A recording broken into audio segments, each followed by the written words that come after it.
प्रिय विद्यार्थियों, मेरे इस YouTube चैनल पर आप सभी का हार्दिक अभिनंदन है, स्वागत है। मैं डॉक्टर BL बैरवा, सहायक आचार्य, राजकीय महाविद्यालय दौसा। आज हम हमारी इस कक्षा के अंतर्गत मैथिली शरण गुप्त के द्वारा रचित साकेत महाकाव्य के नवम सर्ग की व्याख्याओं का अध्ययन करेंगे। व्याख्याओं का अध्ययन करने से पूर्व मैं आपको बताना चाहूँगा कि साकेत एक स्थान का नाम है जिसे अयोध्या भी कहते हैं, यानी अयोध्या का दूसरा नाम साकेत है। साकेत एक पवित्र स्थान है। साकेत में लेखक ने रामायण के पात्र उर्मिला के विरह वेदना का बड़ा ही मार्मिक चित्रण प्रस्तुत किया है। तुलसीदास और वाल्मीकि ने इससे पूर्व जो राम कथा लिखी उसमें इस पात्र को उपेक्षित पात्र का दर्जा दिया गया है। लेखक ने साकेत की नवम सर्ग में उर्मिला की विरह वेदना को व्यक्त करते हुए लिखा है। इसका जब पहला अंश देखते हैं तो जो राजा जनक की जयकार करता हुआ लेखक लिखता है, दो वंशों में प्रकट करके पावनी लोक लीला, 100 पुत्रों से अधिक जिनकी पुत्रियां पूतशीला, त्यागी भी हैं शरण जिनके जो अनासक्त गेही, राजा योगी जय जनक वे पुण्य देही विदेही। दो वंश यानी निमि और रघुवंश में अपनी पावनी लोक लीला प्रकट करके 100 पुत्रों से अधिक जिनकी पुत्रियां पूतशीला, 100 पुत्रों से अधिक जिनकी पुत्रियां पूतशीला यानी पवित्र थी, यानी रघुवंश और निमि वंश में राजा जनक पैदा हुए और रघुकुल में अपनी पुत्रियां उन्होंने ब्याई। तो इसको ऐसे भी कह सकते हैं कि उर्मिला और सीता राजा जनक की दो पवित्र पुत्रियां थीं जो रघुवंश में ब्याहकर आई और निमि वंश में जिनका जन्म हुआ। निमि वंश में पैदा हुई और रघुवंश की पुत्र वधू बनकर अपनी पवित्र लोक लीला करने वाली थी।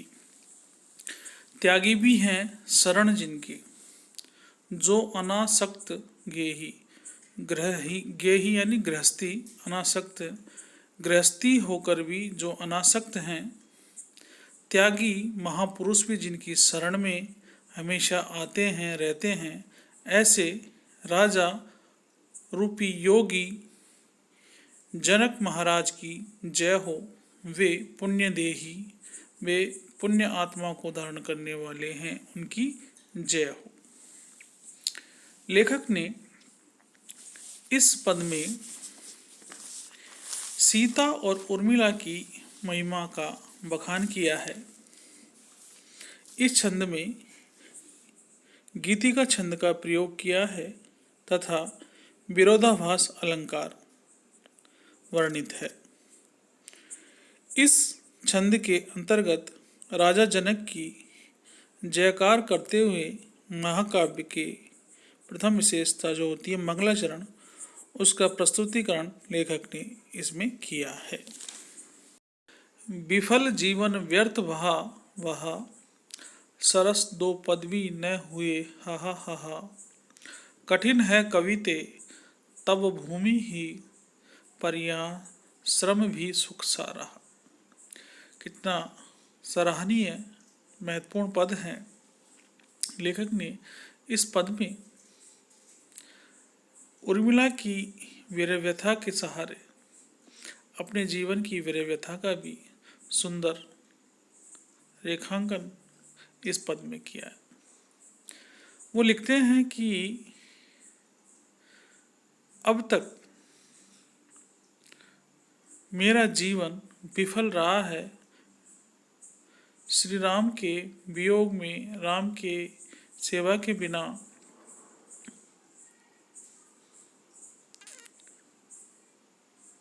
तथा मैंने उनके लिए कविता के 2 सरस पद भी नहीं लिखे। दूसरी तरह से देखें तो लेखक यह भी इंगित करना चाहता है कि उर्मिला जैसे पवित्र पात्र के ऊपर पूर्ववर्ती लेखक तुलसीदास और वाल्मीकि ने 2 सरस पद भी नहीं लिखे, जिनके कारण उनका संपूर्ण जीवन व्यर्थ सा व्यतीत हुआ है। अगर हम उर्मिला की दृष्टि से देखें तो उर्मिला का संपूर्ण जीवन अपने प्रियतम लक्ष्मण से दूर रहने के कारण व्यर्थ ही रहा है। नीचे की पंक्तियां देखें। कठिन है कविता लिखना कठिन कार्य है, उसके बिना तब भूमि ही पर यहाँ श्रम भी सुख सा रहा। कविता लिखना एक कठिन कर्म है। यह कविता की जो भूमि है वो बहुत कठिन है, कठोर है, श्रमशील है, पर ऐसी बंजर कठोर भूमि पर कविता करके जो श्रम में मुझे सुख का एहसास होता है वह परम ही हितकारी है, आनंददायी है। यानी लेखक इस पद में प्रिय के वियोग के कारण कविता और उर्मिला के सहारे अपनी विरह वेदना को, अपनी मनोव्यथा को, अपने विचारों को रेखांकित करने का प्रयास कर रहा है। कविता की दशा और उर्मिला की दशा एक जैसी प्रतीत हो रही है। लेखक ने इस छंद में श्लेष अलंकार का प्रयोग किया है तथा करुणा का मानवीयकरण करने का प्रयास किया है। करुणे क्यों रोती है, उत्तर में और अधिक तू रोई। मेरी विभूति है जो, उसको भवभूति क्यों कहे कोई। करुणा का मानवीयकरण करते हुए वक्रोक्ति अलंकार और करुण रस के सहारे लेखक लिखते हैं कि हे करुणा, तुम क्यों रोती हो।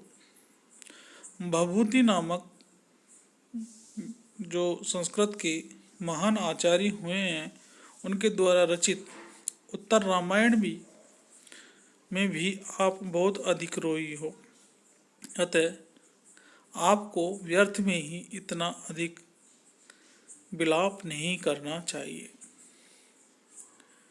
करुणा के कारण ही आपकी विभूति है, आपका यश है, और उस यश को लोग भवभूति ही कहते हैं।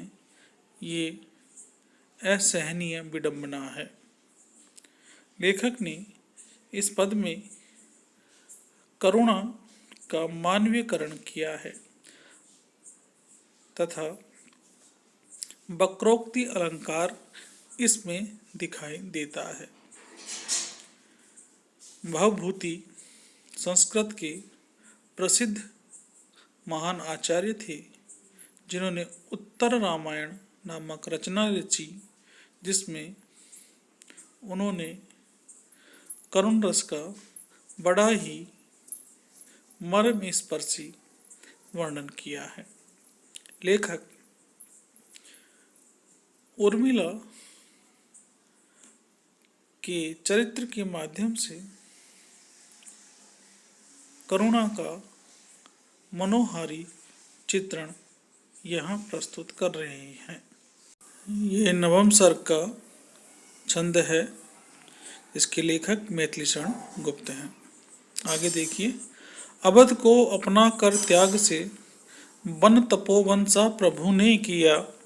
भरत ने उनके अनुराग से भवन में वन का व्रत ले लिया। दशरथ पुत्र श्री रामचंद्र ने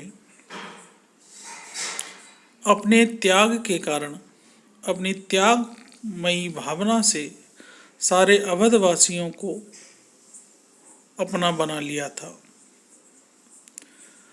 अवध को छोड़कर वो चले गए थे तो उन्होंने चित्रकूट नामक वन को ही पवित्र वन बना लिया था।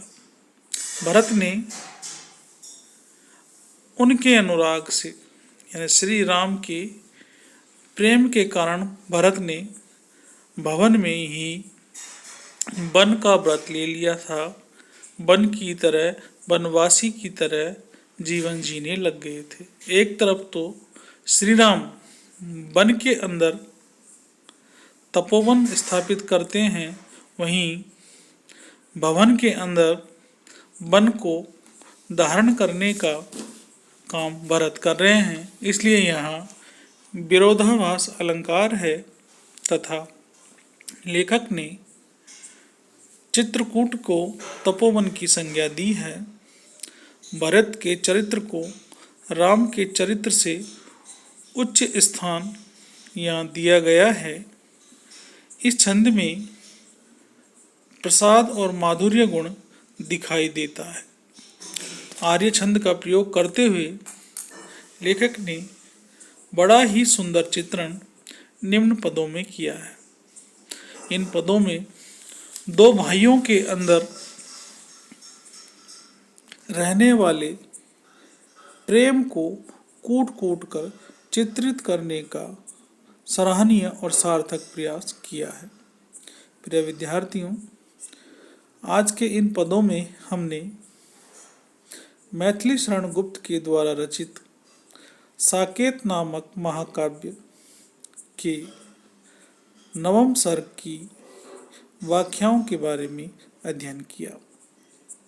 इन पदों में मंगलाचरण के मार्फत लेखक ने राजा जनक की जय करते हुए